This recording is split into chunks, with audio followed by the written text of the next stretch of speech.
evening, guys. Tonight is the first in a group of videos I'm going to do on my channel concerning the history of German beers. Now, I'll tell you right off the bat, it would be an extreme amount of work and an extreme amount of videos to really cover all styles of German beers and the complete history. So I'm not going to go into that, but this first video will probably be a little bit longer because I want to get a good little chunk of the history in there for you, and then I'll probably throw in something interesting each of the other videos I have. Each video will be of a different German beer. Not all different styles, but most of them are. Let's see. It will come as a surprise to most modern beer enthusiasts to learn that the history of German beer is in fact mainly of ale, not lager, which in spite of present-day taste, is true. Until the 16th century, all German beer was ale. Until the 8th century, it was brewed almost exclusively in the home. It wasn't until about the 11th century that it had become mainly brewed by brew monks and brew nuns. Until at that time, a short time after that anyway, feudal lords took over most institutional brewing in southern Germany, and the burgher merchants did the same in northern Germany. Germans have been brewing ales for almost 3,000 years, while only brewing dark lagers or brown lagers for about the past 500, and the light, crisp, blonde lager that you all know today and associate with Germany and Bavaria has only been around for about the last 150 years. So as you can see, there's a lot more history in Germany of ales than there ever was lager, contrary to what is popular now.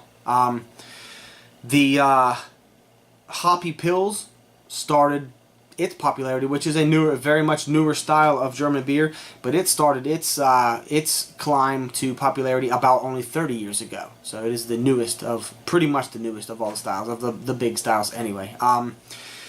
One important thing I want to get across for this one is that the German purity law, the Reinheitsgebot, I hope I said that right. It was issued in 1516 in feudal Bavaria, and shortly thereafter to all of Germany. It stipulated that only barley, hops, and water could be used to brew. No wheat, no bread. A lot of the ingredients that a lot of the different Germanic, Celtic, Roman people had used over time, they were not allowing anymore. They did this because as the control of brewing passed from the people brewing in their homes to the monks and nuns, and then on to the feudal lords and the burgher merchants in southern and northern Germany, quality had not necessarily passed with them. It had not gotten better, and as it had gotten worse, people using different things to cover up taste, like eggs even, bread,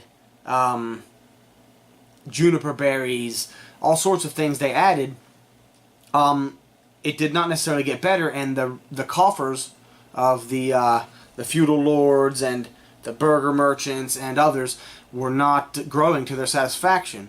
So these lords made the Reinheitsgebot, trying to, and this was a thing that actually over a few hundred years they had been passing laws all over Germany, whether it be just provincial laws or tribal laws, to increase the quality of beer, but it culminated in the Reinheitsgebot. And at that time, when that was issued, they did not know yet, the discovery had not been made of yeast.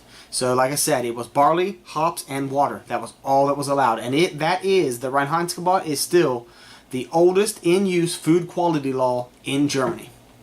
Alright guys, that's all for the history bit of this particular video. Like I said, I'm going to throw a little in for each other video, but for this one, it is time to try the beer.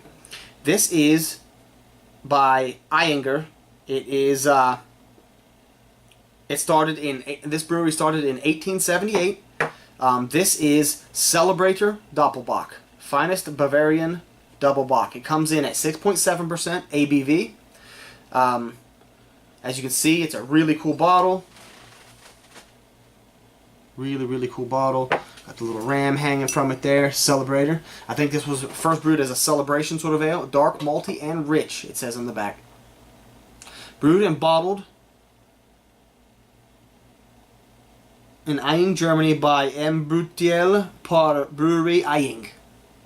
As you can see, I got this very pretty glass to show it to you guys in. Let's go ahead and get a pour and see what this one looks like. Again, I apologize if this runs too long, but I had to throw in a good amount of history in the first one because I didn't want to make all of them long, just mainly this one.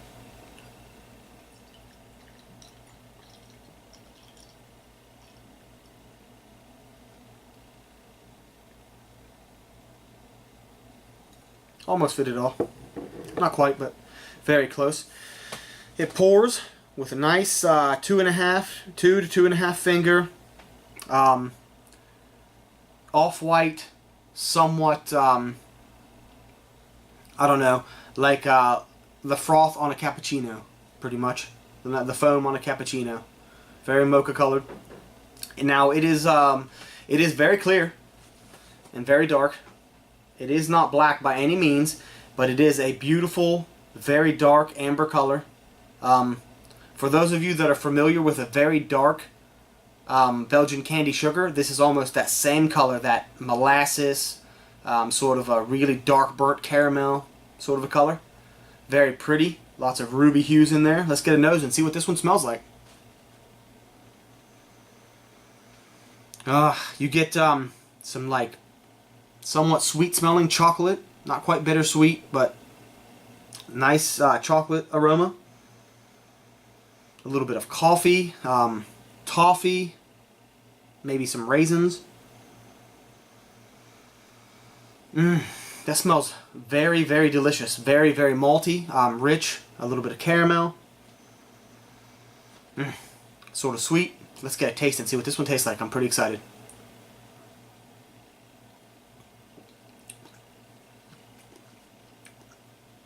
Wow. I'm very surprised at the amount of chocolate that comes through in this. A nice, almost like a chocolate stout sort of a flavor.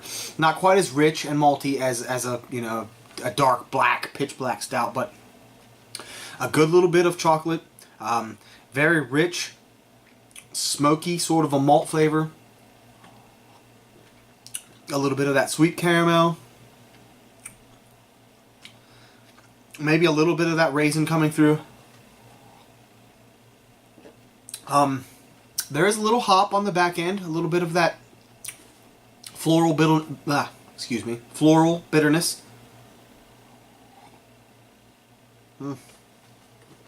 This is a very tasty beer.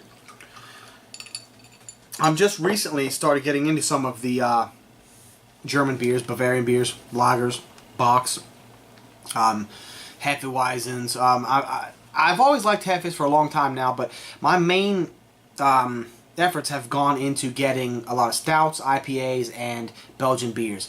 But I started tasting some German beers, and I read up on their history a little bit, and it was just very interesting, so I wanted to do this for you guys. I thought maybe some of you would be interested in the German beers and some of the brewing history in Germany. This beer is very fantastic. I would highly recommend it. I would have to give this probably an 89 or a 90 out of 100. Very good beer. I'm going to enjoy the rest of this, and as always, leave your comments in the box below. Please hit the subscribe button if you like these videos. I'm making them for you guys, and like I said, I've got a whole series of these on German beers and German history coming. If you want to see the rest of it, subscribe and come back and see it. Cheers, you guys. Have a great night.